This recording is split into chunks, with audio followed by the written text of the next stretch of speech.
You guys heard him straight from the source. It's Yolanda. There's no debate. Yolanda.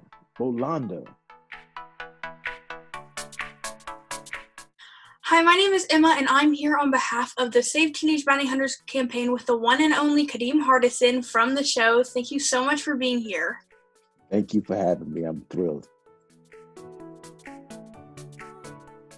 Wow. Okay. So the Bowser in the breakdown talked about him being handsome but not caring. Like he wouldn't know it if he was. He's not trying to be without trying to be.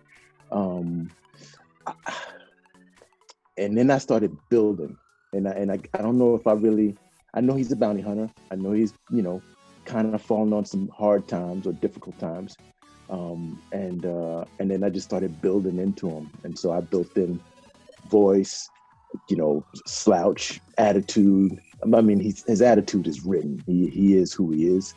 But I just wanted to make him, I think, more grouchy and curmudgeonly, or whatever, if that's a word, as possible. I really wanted to go far with it because it seems like a fish out of water story, and to me, the first season is a love story between the twins and Bowser and how they find each other and depend on each other and love each other, and they're fishes out of water in my element, and I'm a fish out of water in their element. So as far right as I could go or far left as I could go, the better for me. So that was easy. Yeah, it was even more fun to do, actually. As you know, when it hits you guys, the way it hits you guys, you know that we were having a ball on set. Definitely.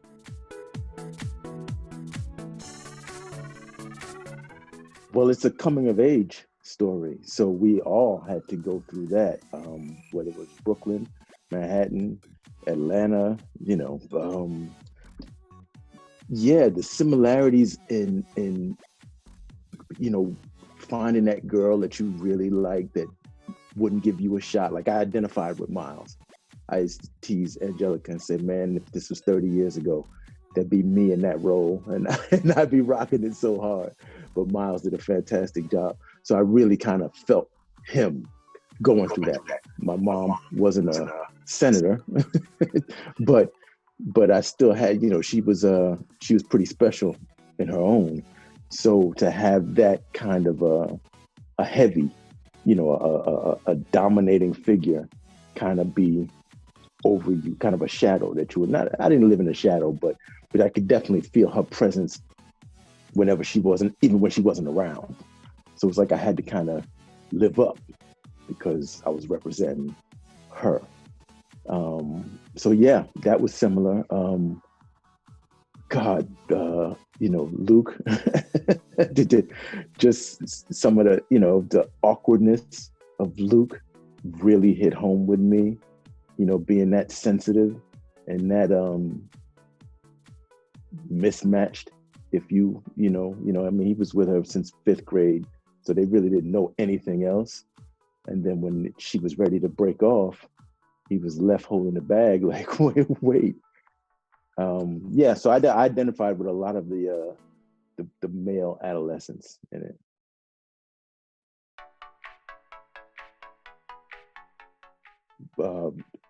What's so unique about this show?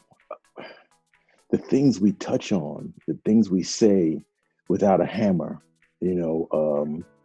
I was on a show a long time ago called Different World, and we hit a lot of topics, and I was surprised when seeing this, because in reading it, it didn't translate as much. Like reading it is, I'm trying to learn my lines, I'm trying to follow along the story, but then when you actually see everything it's representing and everybody who's represented and who gets a voice, it was very reminiscent to me. And I think that's the draw. I think that's the, some kids might feel like it's too political for them. It might be a generation ahead of them. It's more like for a little older crowd who can look back at their time in high school and say, yeah, I would have said that, or damn, I wish I would have said that, or this all feels familiar. Whereas if you're actually of that age, it might be a little too forward for you. Maybe, I don't know. I know it hit home with a lot, just seemingly not enough. So I wonder what step did we miss that left this one out or that one out, and it didn't pull everybody in? Because I watch it and I go, geez, I would have never, honestly, clicked on a show called Teenage Bounty Hunters if I wasn't in it. I probably would have let it go right on by. Slutty Teenage Bounty Hunters, on the other hand, I'm all in. I want to know what the hell that means. What are you talking about? And then you wrote me in. But I easily could have let this pass by, and then would have been so pleasantly surprised when I saw it, when I reached out and was like, somebody said, watch this. What is this? What? Yeah, that's the genius of Kathleen Jordan. Yeah, it's all out of her head. Yeah, you guys, the cast and the crew, it's just everything. It's so great.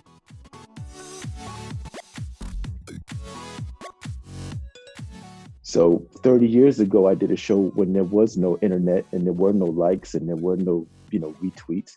And we are finding out 30 years later. But this one, I think by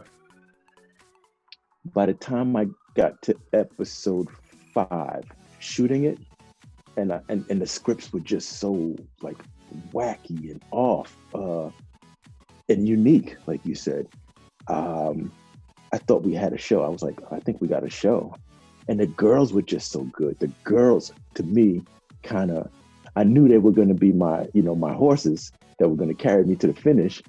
And I thought the best part of the show was going to be me and them together on screen. And then once I got to see it, I saw what incredible work everybody else was doing. All I knew from April, played by Devin Hales, was the table read. And I remember sitting at the table read, reading the lines, everyone's reading.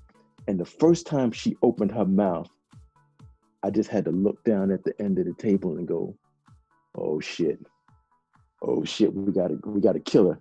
we gotta kill her in here. I don't know who that kid is or where y'all found her, but she's dangerous. She's gonna steal every scene she's in. And then it just bled on to everyone. Wynn playing Ellen and Virginia and Mac as the parents, like all the guest stars, everybody that came in to support. Yeah, by episode 5, I knew it was going to be a hit. I had no doubt it was going to be a hit, and I couldn't wait for everybody else to see it. It just got better from 5. Then all of a sudden we were on a roller coaster from 1 through 4, and then 5, all of a sudden we went dipped, and then boom, and then it just shot up off into the stratosphere for the last 4 or 5 episodes.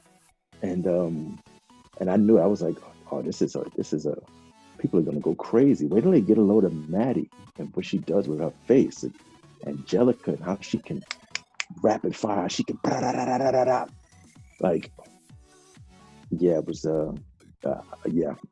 I was sure that I'd be doing this for 3 years easily. Yeah, this show is one of the rare shows that there's not a single character I don't like. Every single person in your ensemble, it's just crazy. Everyone hits their mark, and the delivery, it just is incredible. The Holy Trinity, yes. Oh my gosh. Yes, the Holy Trinity with Eric and Charity. Yeah. I've been a part of something like it before, so I recognized it, and I was like, wow, everybody is phenomenal on this show. This is a lock. Yeah, it's so good, and yeah. I have faith that you'll be doing it for another 3 years. We're gonna get you guys picked up. There you go. There's no quitting, you kids. Never. The best time was the watch party. We had a watch party on that weekend, and I was so down because I think I've seen the show a bunch of times, but it was like, yeah, it's time to watch it again. Let's get into it, and let's go through all of them. Boom, bang, bang. And I sat there and enjoyed it and interact, and it was something I've never got to experience before, because the last time I had a show, I thought that resonated with everyone like this one, or like most people like this one. There was no way to interact directly, so I jumped on the chance. I'd run around Twitter and I'd see two people saying something, and I'd jump in the conversation and say, "Hey, be nice to each other, kids," and then I'd jump off and leave the conversation. I thought that's fun, and Teenage Bounty Hunters and Twitter gave me that superpower for a little while. Yeah, I just see, I'm like, oh man, that's gonna take hours to and I like to talk to people, so I want to say something to everybody, and then I was like, oh shit, that might take the whole day. It might. Yeah. But definitely you should pop over on Twitter, even if it's just, you can look up the hashtag something Sour Patch and you can look at everybody's letters. There are just so many incredible ones. When we were doing the campaign, a lot of the international fans were having trouble with postage, so I was able to print out their letters for them, and I ended up sending over 75 letters to Netflix on behalf of people all over the world, and it was just crazy to read their letters and their messages. And there were people from like Brazil and then over in Asia, and there were teenage girls, and then I got a few from like dads that had daughters, and it was really heartwarming to see the reach of the show. Yeah, watch it with your dad. Yeah, that's the move. Yeah. It's amazing how quickly the fire spread with this show.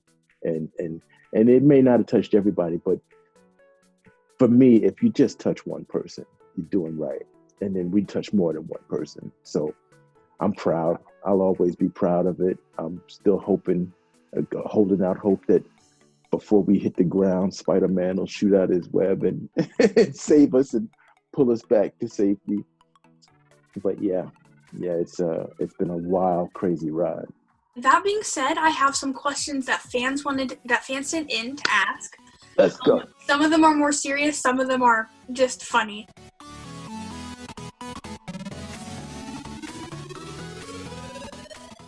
Oh my goodness. Maddie can sleep standing up.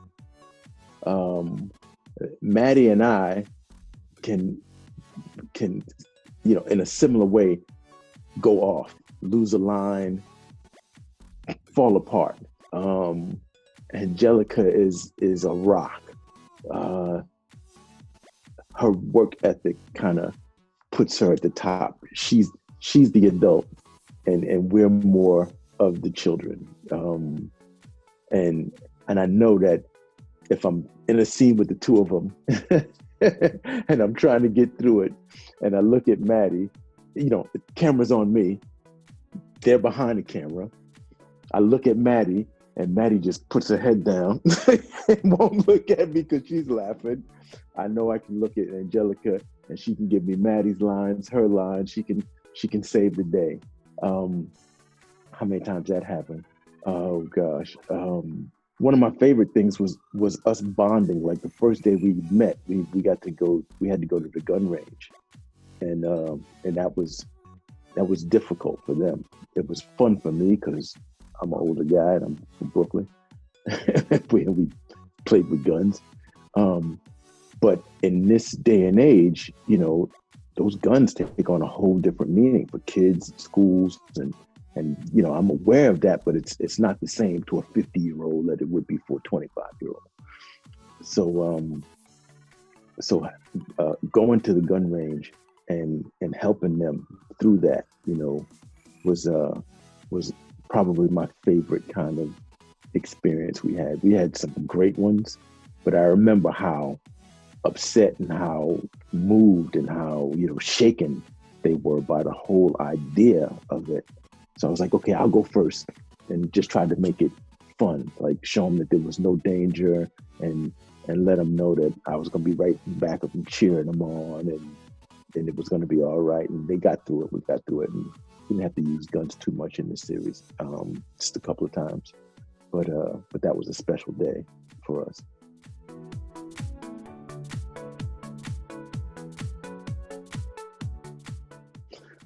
It was all in the script. Like we didn't really have to, like nobody was felt uncomfortable in any way. It was we're doing a comedy, so we're dancing around these subjects lightly. Not, we're touching them, but we're deftly kind of moving with them. It's not like we're charging in and slamming our face in the wall and telling motherfuckers to get their shit together. We can curse, right? Yeah. Okay. You're good. Yeah. So when you do it with comedy, it to me, and since that's the realm I've worked in the most, it makes a bigger impact because people are laughing before they know that they got hit with a message, or that they they laughed at themselves or laughed at someone they know, and then it kind of eases everything a little bit. So yeah, we didn't have to. There were no. I mean, they may have had some. Kathleen and the writers may have had some more important, moving conversations in the writers' room before it got to me or us. But once I read it, I was like, "Yep, yep, that's how he would feel." I think maybe at one point in the rewatching, because doing it, I went along, I was okay. I didn't feel anything. But in rewatching it, I would have probably changed Bowser's attitude a little bit the first time he walks into the Confederate store. That Sister Jim's, who was amazing, by the way. As soon as he walked into that store, I wish I would have had a little something else. But other than that, yep, that's it. I like that Bowser's attitude was what it was, and Blair, her attitude was what it was, and I thought that was, and of course, Sterling was like, "Could we just do our job? I'm having a bad day. Can we just go ahead and do the gig and forget all the extra?" Yeah, I enjoyed that one. That was probably one of my. When I read that, I was like, "What the hell are we doing here?" Because all I had was the pilot to go on, so I had no idea of any of the twists and turns and the subjects that the show was going to hit on.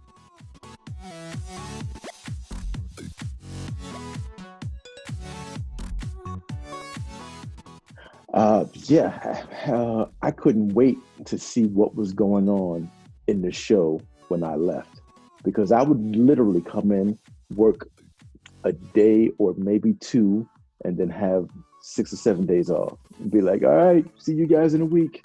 And MADDIE and Angelica worked every day, all day, every scene. They were at home, then they come and visit me at work, then they'd have to go back to school, and it was just, they were on constantly. So I'd come and catch them and they were barely could keep their eyes open. Sticking around, I got to see the stuff that Spencer was doing, the stuff that Wynn was doing.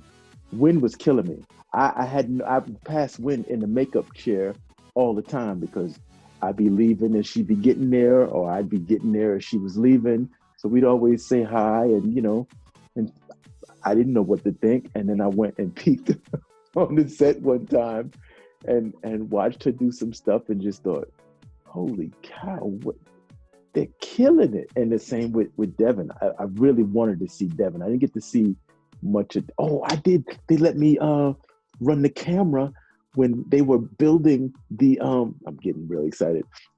When they were building that art, when they were building their project together, I stopped by the set, and next thing you know, because I love the camera guys, so they let me sit up on the camera and do one take of a slow push in on Devin as they were having their kind of like, their moment of, they're cool with each other. They were finally, like, they were stuck in this project together, and Sterling, of course, had one idea, and Devin, April was just kind of going along with it, but they started to kind of have that conversation about Cleve.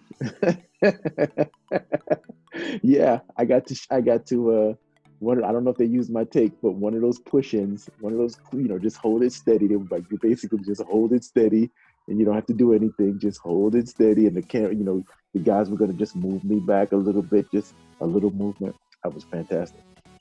So yeah, I would do that as often as possible, just because I knew I wasn't going to get to see much of these kids on screen. So as much time as I could get to meet them and kind of bond with them a little bit off, because they were all, they were my family. Even though they were distant cousins that I only saw in the makeup trailer, I still wanted to see, how they were doing.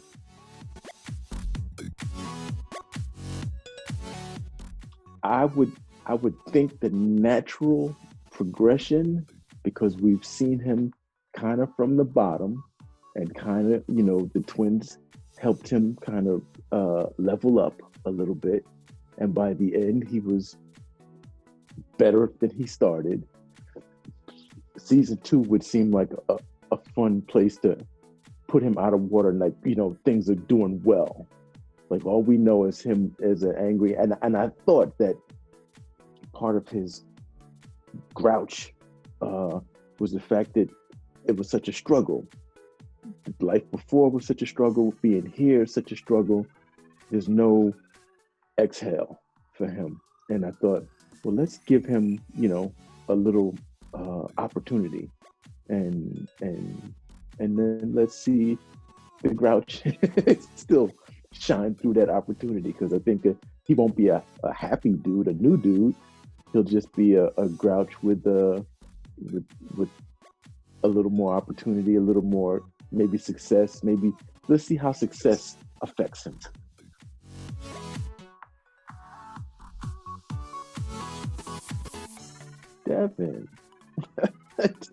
Devin, I was like, yo, you gotta I gotta have a face off with this one, because she's a badass and I'm a badass, and I can read her, and I'm sure she can read me. So that would be a fun little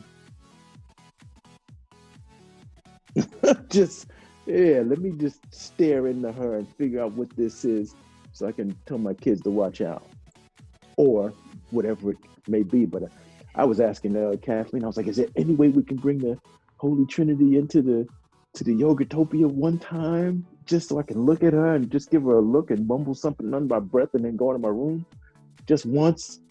Because she's a scene stealer and I'm a scene stealer.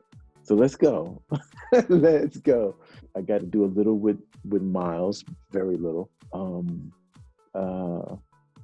wanted the Holy Trinity to come into Yogatopia, and just so I could give them all a once over, so I could call them out. Hannah B, what is this one here? This boy, and I just wanted to give them all something and win. I don't even know what universe Ellen and Bowser's universes could cross, but that would be sick. Ellen's just so funny. I think anything they put Win and You in would be absolutely hilarious. Yeah. She was the sneaker. She was the secret weapon, the secret sauce. I had no idea. I did not see that coming. Like, I saw a little bit on the set when I visited, but everything she said was perfect and priceless. And I thought, wow. I mean, they say there are no small parts, only small actors. And she took whatever they gave her and spun it into gold. I got 2 scenes with Mac and Virginia, which were great because it was so uncomfortable.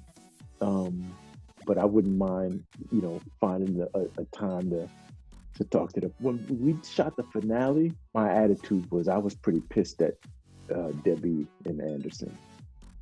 And I wanted to start out, like, if we had picked up from right there, I'd have been like, shame on you, lying to your goddamn kids all this time. I really wanted to let them have it, even though he probably didn't have that place. But I really was kind of, watching it all play out in front of me. All I could think was, what have you done to these kids? Like, I just looked down at them. Dana was in front of me. And then I had Anderson and the twins on the side. And I just kept shooting him daggers because I was not happy with this scenario. Virginia in that scene It just blows me away every time. Like how she's able to be two different characters. They're so different. It's just so ridiculous. different and subtly so different. Like you Yeah. really think there's a different person play. Like Virginia has a twin sister who played it. No, Virginia did both of them. Yeah, fantastic. I really think it was I think he was really broken by her sister, and I don't think he ever fully recovered. So when they had a chance to make something, he immediately went to her sister. He asked her about her sister because that still was real for him. He hadn't let go of that. So I don't know if I love all my scenes with Yolanda, with Shirley, because we just had so much fun with two New York kids, and it was easy to fall right into it. I think Yolanda might be the perfect business partner and his best friend, his best adult friend, because of his two white saviors. But I think her and Terrence seemed like, really, would you pick, if you could, would you pick Bowser over Terrence Coyne? I mean, I don't know, it's a tough one. He makes damn muffins from scratch. He's built like a god. Who knows all the damn perks he gives. So I would think that Bowser would really be asking for trouble if he tried to pursue that. Okay, and the really hard-hitting question about Bowser and Yolanda. Is their ship name Yowzer or Bolanda? Because I got this question multiple times and everyone needs to know. Bolanda. I like Bolanda. I mean, that just sounds like, Yowzer's great, but Yowzer's an actual word. I mean, if they both work, if you got a gun to my head and I had to pick one, I'd go with the funny one, Bolanda. Yowzer makes that first impression, that makes sense. But then when you think about it, more syllables. Bolanda.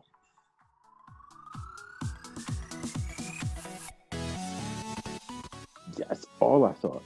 When I was watching this, when we were shooting this, I kept saying to MADDIE and Angelica, teenage girls are gonna love you. They're gonna want to be you. They're gonna identify with the craziness that MADDIE is portraying and the the outlandishness that Blair is portraying. They're gonna relate instantly. Every young person at some point in time is gonna pass right through that door that you guys are displaying or opening. And they're gonna be like, wow, I'm team so-and-so, I'm team Blair, I'm team Sterling. Yeah, I knew it. I knew it from the minute I saw it. I was like, holy cow. If I was a teenage boy even watching this, these are I'm gonna have mad crushes on these two girls. And if I'm a girl, I may have mad crushes on these girls, but definitely I'm gonna be able to relate to what they're doing. Even if I come from a different part of town, like we all go through that. I don't know if I fit in. I don't know if I'm, right for the school. Like I want to go here. I like this one. He doesn't like me. She doesn't like, all of that stuff is so teenage. It's so real that I knew instantly. I was like, kids are gonna love y'all. In thinking about second season, I started to put some of that together because with the first season, you kind of that's your foundation, and then you can build off of that. So when I came in, it was pretty much, he was a heavy metal, fan. And I was like, oh shit, that's new. I'm not that guy. And, he was an ex-cop. And I was like, what kind of black man is a cop? Jesus. Okay, I'm not that guy. But just having to dive in and roll with it. And then once we finished it, I started thinking, okay, now what made him a cop? And I was like, okay, in his neighborhood, it was really bad. and cops never came. So he, as a young cat, became the guardian of his building, even, or of his project, or wherever he grew up. He just was like, okay, I've seen too much bad stuff happen. I'm going to take care of it. And then that may have led him to the force. That's what I came up with afterwards. So I didn't build it into the playing. He was definitely a protector of the girls, just because somehow they fell in love. They just, it was kind of destined that they hit that car and he came up behind them, and next thing you know, they had to, and they could run, and that one could shoot. So he was like, I could use this kind of help on my team, so let's do it. It was a necessity thing at first, but by the end, they were his little kids, and he was going to protect them. He was going to make sure that they were safe.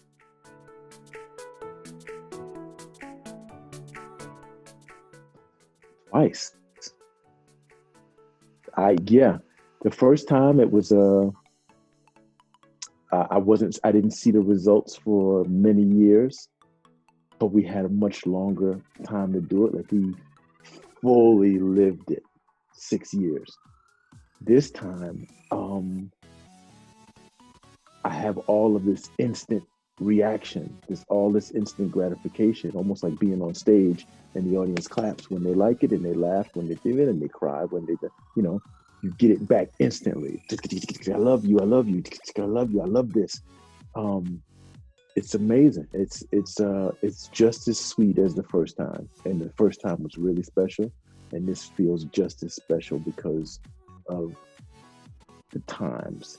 Yeah, I've been fighting for representation my whole life, and it matters, and to see yourself or a version of yourself in the media makes a world of difference to kids who are, fluid, whatever the case may be. When you see something that strikes a chord with you, it can change your life. It'll make a lasting impression. So the first time we did it, I didn't really know we were doing it, but we changed the enrollment in Black colleges. And this time I just see a whole outpouring of kids saying it saved their life, and especially at this time in 2020, like, yeah, something to pull me out of the dumps. This show here, this is the first time I ever heard a girl say I'm a lesbian on TV. Like, yo, I didn't know that. I didn't say that, but just because just that thing being a reality is worth getting canceled, not making it, whatever it happens. Just that we were able to give a voice or just a space for some people to feel comfortable and to see themselves in an enjoyable way, and not the typical, oh, here we go, the Black guy's going to end up in a police car and that's the end of the story, or the gay guy's going to get beat up and bashed and da-da-da. No. Yeah, it just gave a voice, and I'll always be proud of that, even though I didn't see it coming, because there was no real, we didn't allude to that in the pilot, which is, I took the job based on the pilot. So it was a pleasant surprise for all this other stuff to unfold as we were doing it. And I'll always be like, hey, we got 10 of the best episodes of TV that you'll find. Put it up there with Freaks and Geeks and all the good ones that they blew and they canceled for insane reasons. I'm definitely very thankful for you and the rest of the cast and the show, and Kathleen and the crew and everybody who made it. It's so incredible. And I know me, as well as so many other people, really needed a show like this. So thank you so much. And thank you for taking the time to do this today. It was really great talking to you. Good talking to you, Emma.